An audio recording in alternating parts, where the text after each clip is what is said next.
You with me? Chapter 3? Hmm. Okay. So someone who has so here's another rule. You're allowed to slaughter an animal on Yom Tif, which would be absolutely forbidden on Shabbos, right? Now we said there's many rules on slaughtering which animal and how and which animal you can't slaughter.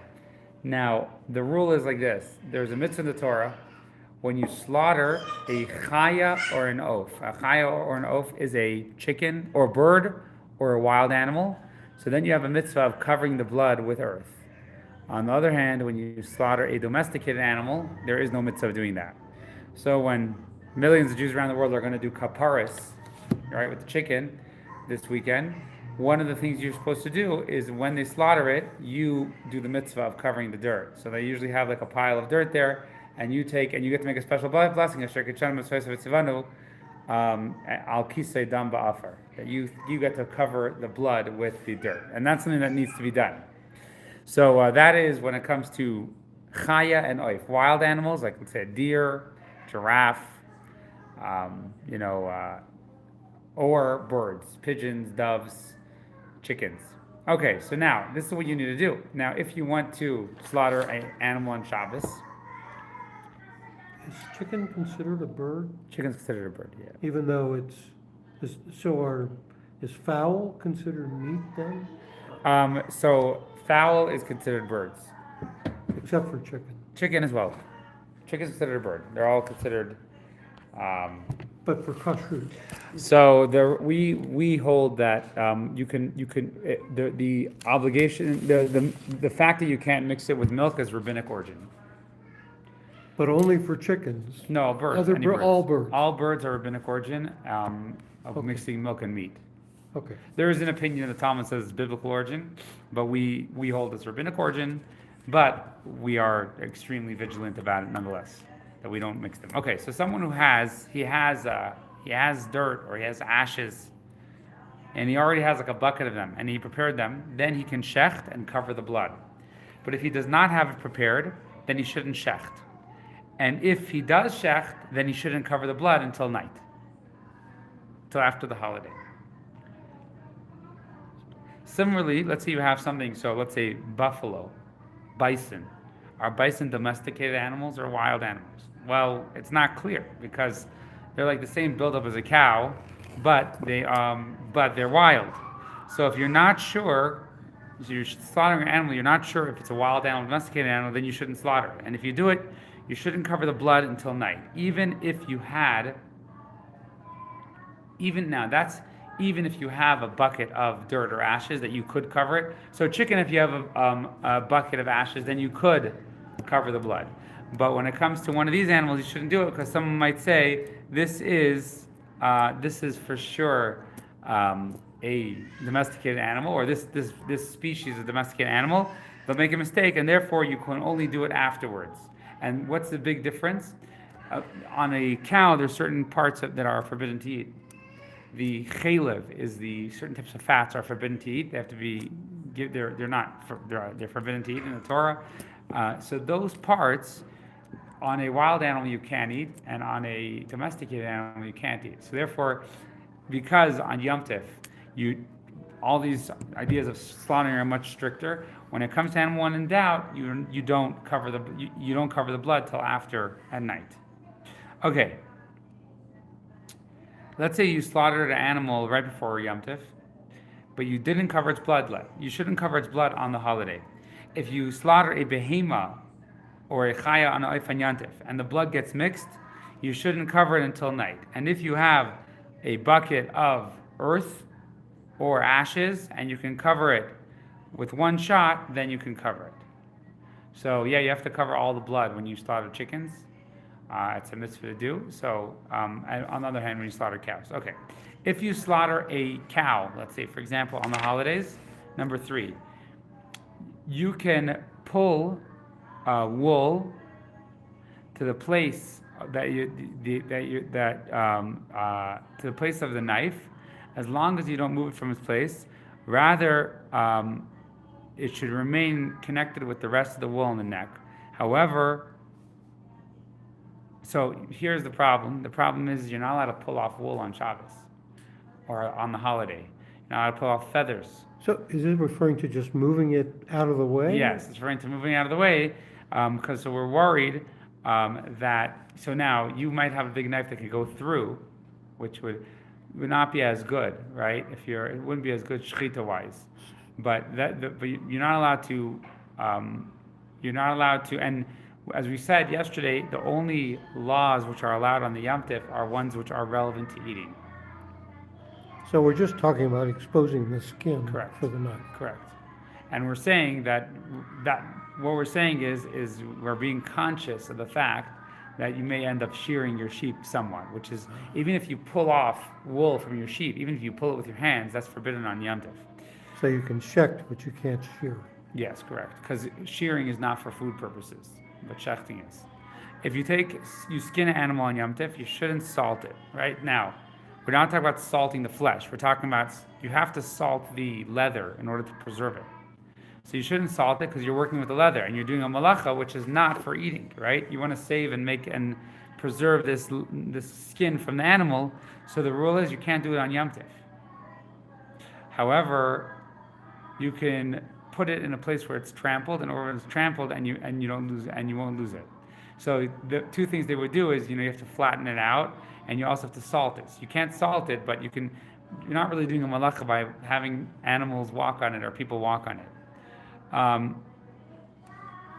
Okay, and they only did this for the sake of Simchas Yom Tov, because they're worried that people won't slaughter the animal to say, "Hey, I'm going to lose the skin." A certain amount of time that the skin has to be done by. I'm going to lose the skin, so people won't want to slaughter. And the rabbis did want people to slaughter Yom Tov for the sake of food. Okay, but and you're allowed to salt meat, and so there's different types of salting meat. One way is you put salt on it and then you can roast it. So you could do that with the skin on, and you could do a trick. For example, you could put a little bit of salt on it here and there, and then till it ends up salting the skin. So the rabbis here, they let you trick the system and salt it, but they don't want you to do it directly. So you can indirectly salt it. Yeah, you're salting meat and salt is getting on the skin. When do we say that's this? permitted. That's permitted. Yes, because these are all rabbinical decrees protecting what, they're worried. You're not allowed to salt skin on Yom Tov, right? So the rabbis said, you're not allowed to salt skin, but they're using their power where they can give loopholes. Now when you salt, there's two ways of salting. When you want to cook meat in a pan, so it has to be washed, it has to be washed, salted, soaked, and washed again. That's how you salt meat. To remove all the blood. To remove all the blood. It has to be done in the biblical traditional way. Now, if you are going to barbecue it, so you can salt it and barbecue right away because the blood will run out. So, that's actually how we salt liver. Liver cannot really be salted to the fullest extent, so you have to roast it like in a barbecue under fire. And it actually makes the vessels not kosher because there is so much blood in it. Liver is a special problem. So liver is a special problem, special process. So now when you're doing it, when you put salt on it to cook it like a chicken, then you put a lot of salt. But when you put a little bit of salt to roast it, you don't have to put as much salt on a liver, for example. Understood. So therefore, when did the rabbis let you accidentally salt the skin when you're roasting the meat? Because then you don't need so much salt. But if you're cooking it, you can't do it with the skin. Similarly, you cannot salt the fats, and you cannot slaughter it. You can't slaughter it in a direction on top of posts because that's not worthy of eating. So everything has to be done for the sake of eating. So the only time the rabbis allowed us to salt the meat with the skin is if we're salting it in a fashion that we're cooking it that it's not really clear that we're salting the skin. Okay, if you all right, so now you're taking off the skin, right? So you shouldn't be yargil on Yom Tov. What does it mean, margil? You take it all of the skin from one leg in order that it should all come complete and not tear. because that's very hard to do, and there's no necessity for that on the holiday, and therefore the rabbis didn't want you to do it the hard way. So there's like the hard way of taking off skin, where you get like a whole, you get like a whole skin, where you maybe make a rug out of it, Take it out one piece. and then there's, obviously you cut it with a knife or whatever it is. It's a lot easier. So similarly, you cannot make a handle in the meat, and this is you do it with the knife. So you shouldn't do it on the way you do it in the weekdays. However, and you are allowed to make a symbol on the meat. No, okay. Um,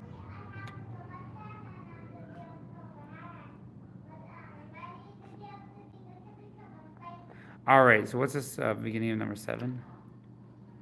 You want me to read? Yeah, just the first word. One may scald the head and the legs of an animal in hot water to remove the hair prior to eating, and one may singe them with fire. All right. However, you can't Smear them with lime. with lime or with earth, and you can't cut them with scissors. And also, you can't cut a vegetable, trim a vegetable with its type of scissors. But you can fix food which has thorns, for example, with the scissors. So okay, these are all different laws. Now you're allowed to knead dough on Yom Tif, and if you knead it on Erev Yom Tif, you don't take challah on Yom Tif. So we have to take challah when we make dough. So if you knead it on Erev Yom Tif, you don't take challah on Yom Tif, and if you knead on Yom Tif, you take challah and you give it to a kohen. And if it is impure, then you shouldn't cook the challah, because you can't cook on Yom Tov except to eat, and this is impure dough, this needs to be burnt. Okay. Similarly, you can't burn on Yom Tov, because you don't burn holy things which become impure on Yom Tov, because burning holy things which become impure is a mitzvah, and doing this malacha is not for the sake of eating. It's okay. So you might think that, well, I want to permit myself to eat the challah, so therefore I should be able to burn the dough, right? But we don't allow that, even though that helps for eating. It's indirect. What should you do? You should leave it until night and then burn it at night. So you take the challah, but you burn it later. Yes. If it is a Yom Tov of Pesach, that if you will leave it, it will become chametz. You shouldn't take the challah, the dough. Rather, you should bake the whole thing and then afterwards take the challah. So you make matzahs out of it first, and then you take the challah after you make the matzah. You cannot bake in a new clay oven, because maybe what's going to happen is it will get smaller and the bread will be damaged, and it'll take away from Simchas Yom Tov. You cannot remove the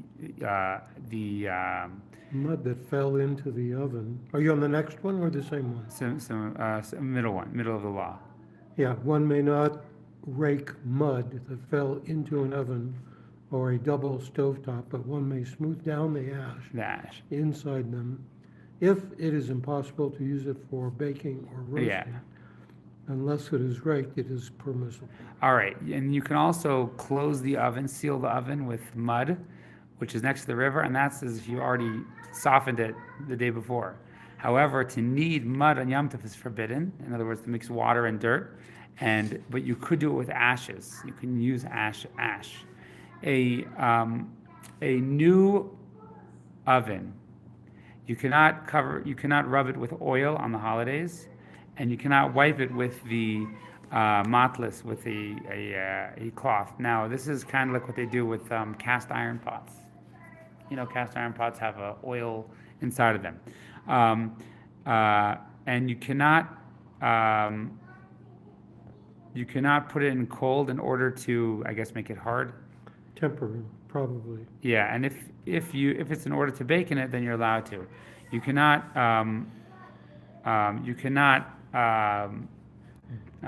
bleach. Heat the stones white hot. Heat the stones white hot in order to cook on them, because that makes them stronger. That makes them better stones. And you can light up and I don't know, these two types of ovens. You can light up a clay oven and then bake in it. And one may heat boiling water in a samovar. Okay. You cannot make cheese on Yom Tov, because cheese does not taste better if it's made the day of. However, you can grind up spices, because if you do them the day before, they won't be as flavorful. But salt, you cannot grind up on Yantif unless um, you you bend the grinder, or you grind it in, or you crack it in a plate in order that it's different. Because if you do it from Yantif, salt does not get weaker as you grind it up. So you have to do it in a different way. You cannot grind up peppers in their typical grinder. Rather, you should use another type of grinder for it, like a grinder for spices. Mortar and pestle, yeah. All right, let's just do one more. Okay, you cannot grind, I don't know what reflice is. Hops in its big grinder, but you could do it in a small one. This is a shinoi. So there are certain things when you're using a specific, when you're using a very specific tool, you're not supposed to do it in the same tool the way you do it on weekdays. You're supposed to do it in another way, and that's called a shinoi. A shinoi means a difference. And in Israel, even a small one is forbidden, because the produce is very good, and if you would do it on the day before, it would be no loss. One more. This is interesting. Okay. If you have flour, kemach. Now, this is the early stages of flour, so you need to sift it.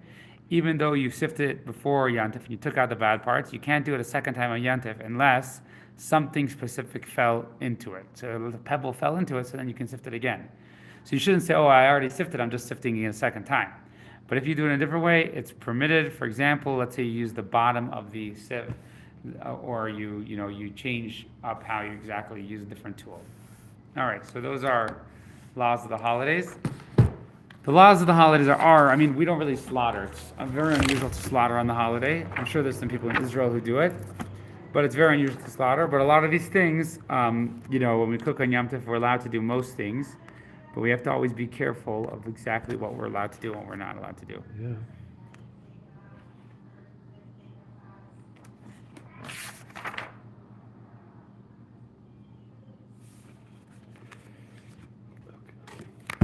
All right.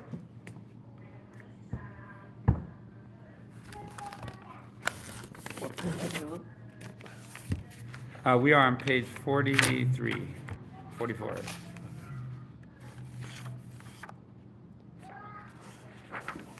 Give me a second. All right, so this is interesting. We went through the different types of tzaddiks and everything like that. These are the different things that God revealed to Moses. We said different opinions, if God showed Moses his ways or not. And then we said that Moses wanted to see God's face. And God said, you can't see my face. And he said, in other words, when I wanted you to see my face, you didn't want to see. And now when you want, I don't want you to see. But he saw the back of his tefillin. And we said afterwards, we said that Moses was blessed when God, anything that God promises, even if it's dependent on something else, even if it's conditional, it always happens. So God said, I'll make you a nation. And it says already by that time, Moses had already had 600,000 offspring, which is a lot of offspring. So God made him into the amount of a nation, even though God didn't end up destroying the Jewish people. Now, the conditional things that God says, the positive things always happen, the negative things. So even though destroying the Jewish people and making Moses a nation has a negative connotation, it also has a positive connotation. So Moses got to have the positive side to it. Then we said no one called God Adon, the master, until Abraham. And we said, and that's what Daniel invoked in the name of Abraham. He invoked and he was answered in the name of Abraham. So now we're going back. And we already said the statement before, but I'm not sure why we're repeating it. I'm not sure why we're repeating it, but it's at the top of page 44. Rav Yochanan said, and we said in the name of, I think we said Rav Yochanan, and let me just see if we said in the name of Rav Yochanan, we already said it.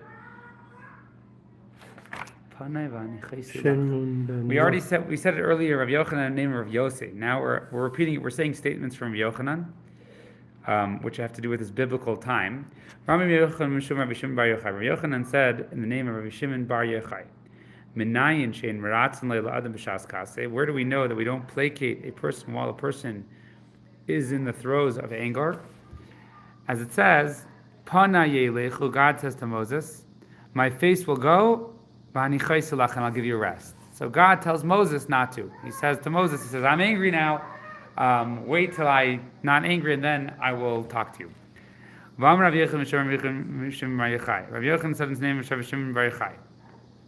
So these are, I guess, statements from Rabbi Yochanan, who was one of the early Amoraim, the early rabbis of the Talmud, saying in the name of Rabbi Shimon Bar Yochai, who was one of the most famous rabbis of the Mishnah. So he's quoting these sayings, probably likely to preserve them.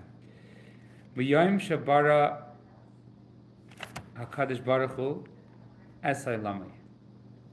From the time that God created the world, there was no one who thanked God. Ad Shabasa Leah Vahidatu. Until Leah came. So Leah became pregnant with Yehuda, and she said, thank you, I will give thanks to God, and that's why I will call him Yehuda. So here, the Rashba, it quotes on the side here from Rabbi Shlomo ben Adaris, who's one of the most famous Rishonim. He says, thanksgiving, in which one offers thanks for the good that has been bestowed upon him, existed before Leah. Leah's innovation was offering thanks for what God had bestowed and being satisfied with it. So that was her thankfulness. She was satisfied. All right, now, when we look in the Torah, Leah has Reuven, Shimon, Levi, Yehuda. So she has Reuven. She says, "Look, I have a son, and so my husband, will finally accept me." Shimon, God heard my pain. Now, there were 4 wives, so each one would have 3. They knew they were going to have 12. So Levi means now I did my full lot. Jacob will now connect with me. And Yehuda was thankfulness. It was 1 extra than she was potentially supposed to have. The mothers were prophetesses, it says, Rashi says, and they knew there were going to be 12 sons. So once she had number 4, that's when she said thank you to God. She was this extra thank you, like this was unnecessary. So now it's going to go into other name. Reuven, Amar Rav Elazar, Amar Leah, Ruma ben Bini Levan Chami. What does Reuven mean? So this is what she said. Reuven means see the son. See the difference between my son, Bini, and the son of my father-in-law, Esav, the son of Isaac. That my brother-in-law, Esav, right, who is the son of my son-in-law, even though he knowingly sold the birthright to Jacob, as it says, and he sold his birthright to Jacob, nonetheless, it says, Vayistain Esav es Yaakov. He hates Jacob. So, and what does Esav say? He says Esav got angry over Isaac's blessing, and he was angry about another matter as well. As it says, is he not rightly named Yaakov? For he supplanted me twice. So the word Akav means a heel, but it also means he tricked me. He took my birthright, and behold, now he's taking my blessing. Despite having sold his birthright, he refused to relinquish it. However, my son, so that was Esav. Esav was the firstborn, and never, even though he sold the birthright to Jacob, he still hated him and he still held on to it. And he said, "Hey, he tricked me," right? Even though he knowingly sold it. He wasn't really tricked. He wasn't tricked. Now, Jacob tricked Isaac by getting dressed, right? Right. But he had the birthright. He rightfully had the right to the blessing, right? Because the blessings were for the firstborn. And Jacob rightfully bought the firstborn when Jacob willfully sold it for a pot of lentil soup. Esau willfully sold it to Jacob.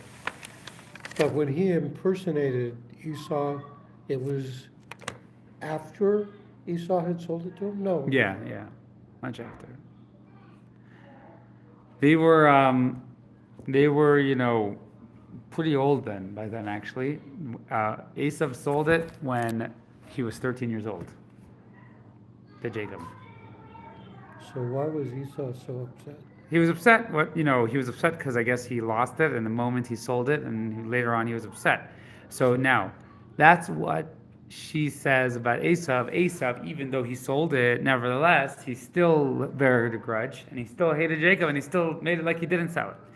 Ve'ilu b'ni, however, my son, Reuven, af agav, af al-gav, al karchesh shkali Yosef v'cherus minei, even though Joseph took his birthright for him by force, as is written. And the sons of Reuben, the firstborn of Israel, for he was the firstborn, but since he defiled his father's bed, his birthright was given over to Joseph. So this is what it says in Divrei Hayamim. So even though Joseph took it from him, afilu hachi la ikana b'dechsev aish meReuben v'yitlein miyadam. Even though Joseph took the firstborn from Reuben, nevertheless, he wasn't jealous of him. And on the contrary, Reuben was the one who wanted to who saved him, who said, don't let him, don't take his life. Right? Now, it's interesting to note, Reuven was named Reuven long before any of this happened. And not only that, but the story of him losing the birthright happened after the story of him losing the birthright happened after the story of Joseph, right? What happened? So you have two things. Let's just go chronologically. Reuven is born. He's called Reuven, right? Then you have the story of Joseph, where Reuven saves Joseph's life. He doesn't get much credit for it. Oh, sorry. The story happens before. I'm sorry. Then you have the story of Reuven switching his mother's bed, right? Rachel and Leah, Rachel switches her night of Jacob, and Rachel switches her night, and then, Rachel dies. Sorry, that story happened later. Rachel dies, and what happens is Jacob goes to Bilhah, and then Reuben takes Jacob's bed and puts it in his mother's tent, and that's considered a grave sin.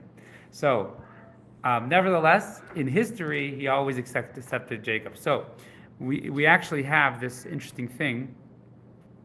History repeating itself. Well, we have this idea of naming a child from what will happen to him. And the Midrash notes that until a certain time, people, when they saw their child, they were able to see their energies and see the different things that would happen in life almost prophetically, sometimes indirectly, but almost they knew what their issues might be. It's interesting, in Kabbalah, there's actually this whole thing about reading people's foreheads. Your name is who you are. Your name is who you are. So she was naming him even before any of this happened. And then it says at a certain time in history, people lost that ability of digging out or understanding the person's challenges in life from their name. And they just do their best to name their kids. So that's just point to know. Okay, Rus. Now, on the topic of names, we're talking about Rabbi Yochanan, and Rabbi Yochanan is talking about names over here. So now we were going to go into a couple other names. Rus, Ruth. What is the meaning of the name Ruth? I'm Rabbi Yochanan. Shezachsa v'yatz mena David, sherivahu l'kadosh baruch hu b'shiros v'sishpachos. Ruth, that she had the privilege that David, who inundated the Holy One, blessed be he, with song and praises, would descend from her. The name Ruth is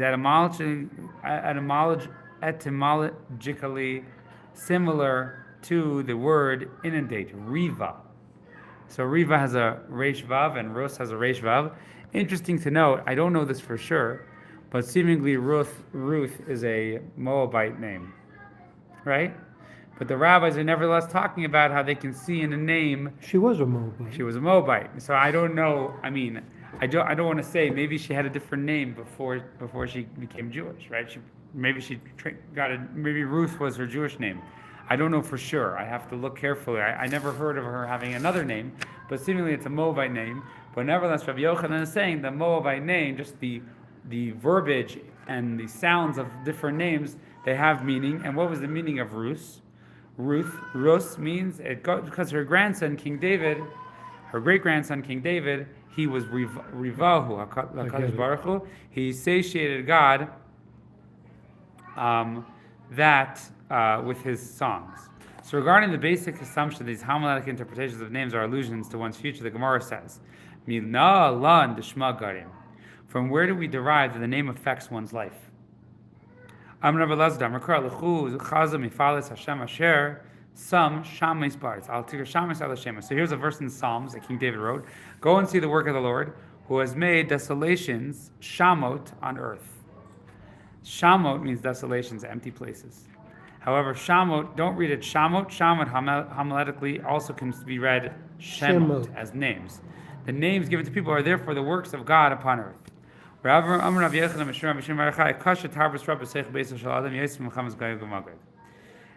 Yochanan gives another statement, and we're in the name of Rabbi Shimon Bar Yochai. Again, likely he's preserving all these statements that he had, and we got into Rabbi Yochanan because Rabbi Yochanan was saying things about God's conversation with Moses at Sinai. So we continue to kind of dump all of these other statements by him. Kasha tarbas rabasech beisai.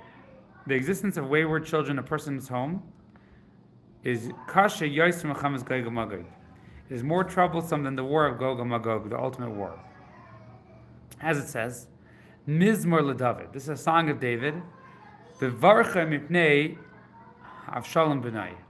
He fled from his son Avshalom. Uksiv basrei Hashem marabatzari rabim kamalai. And afterwards says, Lord, how numerous are my enemies? Many have risen against me. V'ilu gav mechamas Gog and Magog. So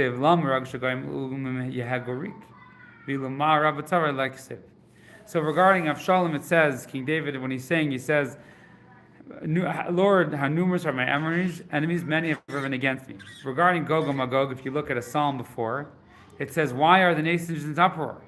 And why did the people speak for naught? The kings of the earth stand up, and the rulers take counsel together against the Lord and against his anointed, against the Mashiach. He that sits in heaven laughs, the Lord mocks them. Yet, in the chapter describing Gog and Magog, how numerous are my enemies doesn't say. As it is not as difficult as having an enemy inside your house, Avshalom inside your house. So, Mizmor LeDavid, Bevarch Mipnei Avshalom. So the Gemara asks, okay, well, now that we're talking about the Psalm 3 that says, the song of David when he's running away from Avshalom, and his enemies are so many because it's so difficult when your enemy is your own son. Mizmor LeDavid, Kin LeDavid Midbaile. Why does it say, it says a song of David? It should be a lament of David, right? A song, he's lamenting that Avshalom, that he has so many enemies, that his own son is his enemy. I'm Rav Shimon ben Avshalom, Mashal Ma Davidem, L'adam Shetzalav Shtar Chayev, Kain Sheprao Haya Atzev, L'achish Pari Sameach. Rav Shimon ben Avi Shalom, so similar to Avshalom, but it's Avi Shalom, said a parable. To what is it similar? It is similar to a person who has a promissory note that was issued stating that he must repay a debt to the lender. Before he repaid it, he is despondent, worried how he will manage to pay his debt. After he paid, he was glad. Af Kain David, once God told him through Nasan Hanavi, Nathan the prophet, behold, I will raise up evil against you from your house. Hayatzev, he was sad. Amar Shama Eved, a mamzerhu. He said, perhaps it will be a slave or a mamzer who will rise up in my house, a person of such lowly status who will have no pity on me. Came in the Chazad of Shalom, who once he saw that it was Shalom, he rejoiced. He was certain that Avshalom wouldn't be so bad and show mercy. That's why he said Mizmor. That's why he said a song of David, right? So he thought it'd be much worse once he saw Avshalom. He saw it wasn't as bad. So that's why, even though he was technically lamenting, he still said a song.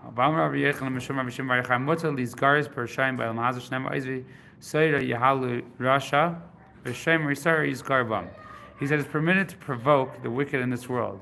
Though the ways of the wicked prosper, one is still permitted to provoke and need not fear. As it says, those who abandon the Torah will praise wickedness, and keepers of the Torah will fight them. So what is the note? What exactly is he saying? What he's saying is sometimes you have a wicked person who prospers. So if he prospers, who is the one making him prosper? God. So maybe you should be respectful to him, because God is making him prosper. As we said a few pages back, I'm not sure if you were here 2 weeks ago, But we basically said that God gives reward to the wicked in this world, so he shouldn't have, maybe last week we said it, so he shouldn't have to give them wickedness, we shouldn't have to give them reward in the world to come. A rush of a tovlo, right? So you might think that a rush of a tovlo, you don't need to rebuke. Even if he's a wicked person, because God is doing it. Because even if God is making him have a good life. You might think that, so here it's telling us that you still can provoke him. Tanya Nami Acher of this type Rabbi Masan Amar Mutal is guards B'Shem Lam Hazash Nemar Izvi Ser Yehalu Rasha Be'im Lachshach Adam Lemer B'Haksiv Al Tiskov Miriam Al Takane B'Isi Avla Am Relay Mishli B'Nek V'Im Arkain Al Tiskov Miriam Liyas K'Miriam Al Takane B'Isi Avla Liyas K'Isi Avla. So Rabbi Dostai, the son of Rabbi Matun, that's an unusual rabbi in the Talmud, he says, one is permitted to provoke the wicked in this world, as it said that those who abandon the Torah and praise those who abandon the Torah will praise wickedness, and the keepers of the Torah will fight them. And if someone whisper to you, saying, do not compete with evildoers, do not envy the unjust, meaning that one should avoid provoking them, say to him, only one whose heart strikes him with pangs of conscience over sin that he committed says this. Rather, the true meaning of this verse is, do not compete with evildoers to be like them, and do not envy the unjust to be like the unjust. So, he says, it's saying don't act like them, don't hang out with them, but you can still provoke them. And a person should never envy unjust, he should always just envy, or just want to be in fear of the Lord.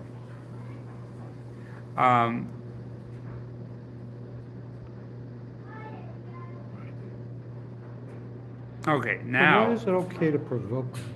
We're gonna explain more. Eini, is this true? Is it so? Rabbi Yitzchak says,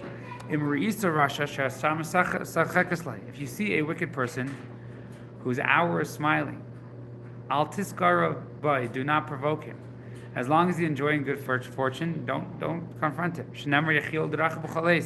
As it says in the verse, your judgments are far beyond him, meaning that even when he is brought to justice, it does not affect him. And not only that, but he witnesses his enemy's downfall. As it says, sorry, not only that, but it says your judgments are far beyond him. And not only that, he sees, as for all his adversaries, he snorts at them. It's not difficult, as it can be understood, that this which says one may not provoke a wicked is referring to his own personal matters, while that which says that it's a mitzvah to confront him is referring to matters of heaven. Already the rabbis said hundreds of years ago, we don't know how to rebuke people. We don't know how to provoke and rebuke people nowadays. But at a certain point, righteous people would stand up to wicked people, tell them to come and return to Judaism. So he said, don't provoke him for your own personal matters. He'll never answer that. He'll defend himself. But for godly matters, you can rebuke him. Provoke and rebuke is what it's talking about. Is it but provoke and rebuke are two different things. Yeah, so here what we're saying is provoking b'milei d'shmaya. Only with godly things you can provoke him. V'yibaisim, another answer, hav milei d'shmaya. These are both talking about matters of heaven, his Judaism. This is talking about a wicked person whose hour is smiling, who's enjoying good fortune. This is talking about a wicked person who's suffering, so him you could tell him, don't be wicked. He'll listen. But a wicked person who's doing well, he won't listen. Another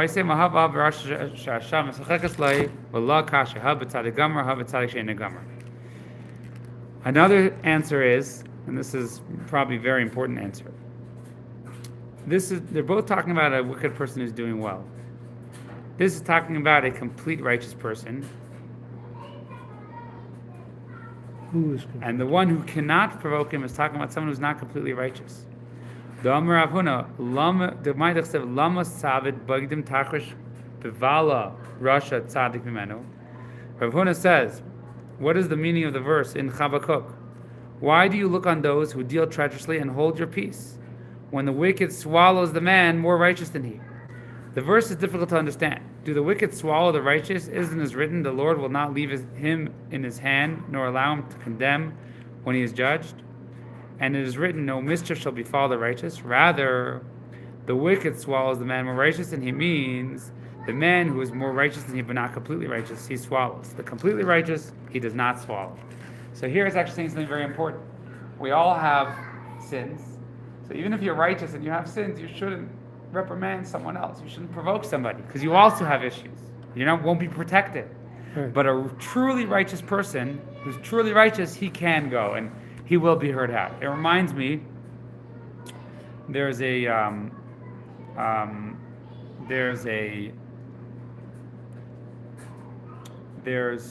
saying of Dvarim hayotzim min alev nechnasim lev. In Jewish tradition, when words come from the heart, they enter the heart. However, when they don't come from the heart, they don't enter the heart. When you really mean something, then it does have an effect. So this is similar. It's like a righteous person, he really means it for the sake of heaven. He has no highness, no feeling of I'm more better than you, or he really means it for the person's well-built being. A lot of times the wicked person can sense that the righteous person is not attacking him, he's really doing it for his own good. But someone who's not fully righteous, tzaddik she'eino gomer, he's not fully righteous, a lot of times the person feels right away, oh yeah, well you did this, right? So that is another, okay. And another answer that we can say is, when a person is doing well, even if you're fully righteous, when the time is smiling on him, you shouldn't tell him, let him enjoy his time. It won't help. Okay, so that is, I think we'll stop here, starting a new davening subject. But that is basically how we finish off here. We say that, provoking obviously is to get him to do teshuvah. When someone is doing really well and they're really